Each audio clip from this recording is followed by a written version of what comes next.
अब मैं आपको सोमनाथ ज्योतिर्लिंग की कथा बताता हूँ। प्रजापति दक्ष ने अपनी 27 पुत्रियों का विवाह चंद्रमा से कर दिया। चंद्रमा अपने सभी पत्नियों में रोहिणी से अधिक प्रेम करता था, इसलिए अन्य सभी दुखी रहती थी। एक दिन उन्होंने अपने पिता को इस विषय में बताया। तब प्रजापति दक्ष चंद्रमा को समझाने लगे। दक्ष बोले, हे जामाता, मैं अपनी 27 कन्याओं का विवाह तुमसे किया है, परंतु आप उनसे असमानता का व्यवहार क्यों करते हो? एक पत्नी से प्रेम और अन्य से प्रेम न करना सही नहीं है। इसलिए आपको सभी पत्नियों को समान रूप से प्यार करना चाहिए। ऐसा समझाकर दक्ष अपने घर लौट गए, परंतु चंद्रदेव ने उनकी बातों को सरलता से ले लिया और उनके व्यवहार में कोई परिवर्तन नहीं हुआ। एक दिन दक्ष पुत्रियों ने पुनः अपने पिता से चंद्रमा के व्यवहार के बारे में बात की। यह जानकर प्रजापति दक्ष को क्रोध आ गया और उन्होंने चंद्रमा को श्राप दे दिया। उनके श्राप से चंद्रमा की क्रांति क्षीण हो गई। चंद्रमा की ऐसी स्थिति देखकर देवराज इंद्र और सभी देवता ब्रह्मा जी के पास गए और चंद्रमा का उद्धार करने के लिए कहा। तब ब्रह्मा जी बोले, हे देवताओं, यह चंद्रमा बड़ा ही दुष्ट प्रवृत्ति का है। पहले यह देवगुरु की पत्नी तारा को ले भागा था, अब यह दक्ष पुत्री को दुखी कर रहा है, परंतु फिर भी तुम्हारी प्रार्थना पर मैं एक उपाय बताता हूँ।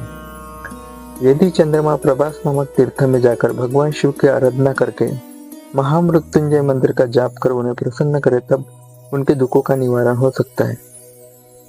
ब्रह्मा जी को प्रणाम करके सभी देवता इंद्र सहित चंद्रमा के पास आए और उन्हें सारी बातें बताई। तब उन्हें लेकर वे प्रभास तीर्थ पहुंचे और वहां जाकर चंद्रमा ने विधि विधान से भगवान शिव का पूजन किया और महामृत्युंजय मंत्र का जाप करने लगा। इस प्रकार मंत्र का जाप करते रहे। 10 करोड़ जाप पूरे होते ही भगवान शिव प्रसन्न होकर चंद्रमा के सम्मुख प्रकट हो गए। उन्होंने चंद्रमा से मनोवांछित वस्तु मांगने के लिए कहा। चंद्रमा ने हाथ जोड़कर शिव जी को प्रणाम किया और बोले, हे भगवान, यदि आप मुझ पर प्रसन्न हो तो कृपा कर मेरे रोगों को दूर कर दीजिए। तब भगवान शिव बोले, हे चंद्रमा, मैं प्रजापति दक्ष के श्राप को समाप्त नहीं कर सकता, पर उसका प्रभाव कम कर सकता हूँ। अब तुम्हारी कलाएं शुक्ल पक्ष में बढ़ेंगी और कृष्ण पक्ष में घटेंगी। चंद्रमा ने शिव जी से प्रार्थना करते हुए निवेदन किया कि आप देवी पार्वती सहित यहीं पर निवास करें। तब उनकी प्रार्थना स्वीकार करते हुए चंद्रमा के नाम से ही शिव जी सोमेश्वर कहलाए और संसार में सोमनाथ नाम से विख्यात हुए। वहीं पर चंद्रकुंड नाम से एक कुंड देवताओं ने बनवाया। इस कुंड में ब्रह्मा जी और शिव जी का निवास माना जाता है। इस कुंड में स्नान करने से सभी पाप छूट जाते हैं। 6 माह तक इस पवित्र कुंड के जल से स्नान करने से असाध्य रोगों से भी मुक्ति मिल जाती है तथा मनोवांछित फल की प्राप्ति होती है।